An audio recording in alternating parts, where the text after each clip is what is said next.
Thank you for supporting Daddy Bean.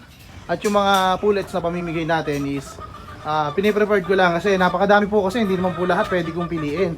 Hinihintay ko lang na pwede ako mag-live and then yun nga, iraraffle natin para pair naman po sa ibang followers natin, sa ating supporters na makatanggap kasi heads, yan napakagaganda oh.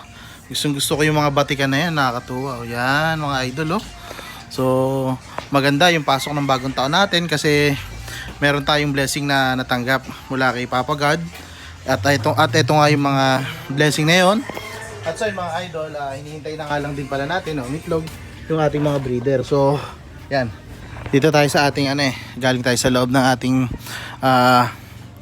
farrowing pen. Farrowing pen ka nga tawag doon, o gastating, parang farrowing. Yan, ito siya. Hindi ko na masyadong aabalahin kasi baka maipit yung mga beak niya. Yun nga, 2026 sana ay maging maginhawa po ang ating buong taon at sana ay maganda at puro blessing ang dumating sa atin at malayo sa anumang karamdaman. So ayan ang ating mga naggagandahang mga breeder. So nilipat ko na nga sila dito dahil nahihirapan ako magpabalik-balik dito sa kabilang to, medyo mataas kasi. So natira na lang yung ating dalawang kanawayon. At so ayun lang mga idol, thank you for supporting Daddy Bean. At yung mga pullets na pamimigay natin is piniprepared ko lang kasi napakadami po kasi hindi naman po lahat pwede kong piliin.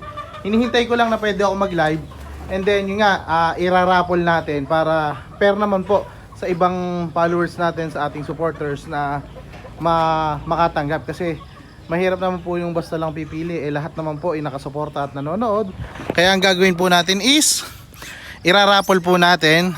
I think mga 20 days na lang pwede na ako mag-live kasi kailangan at least kailangan at least 60 days or 2 months para makapag-live, para makita nyo na pair tayo sa ating mga followers. So andito nga yung mga pamimigay natin. Yan, itong white jacket na to at saka yung Gilmore sweater natin na naka-alpas, dalawa yun, bali dalawa.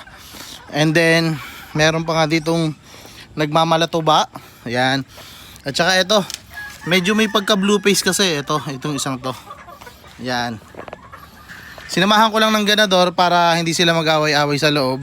Pero ang mga yan is kung mangitlog man, swerte kayo kasi paanak ng ating white jacket, pure white jacket yan. Ang ating mga unang materialis natin dito sa atin. So baka mamayang gabi hulihin ko yung mga nakaalpas kasi yung isa nahuli na ng pamangkin ko, inabot na sa akin kasi natawid na sa ibang bakod. Ito, meron pa tayo ditong white jacket na nakaalpas. Bali yung dalawa na lang yung Gilmore sweater natin. So yan mga idol, yan may kalat na. So yun lang mga idol, please like and share and follow for more. Thank you.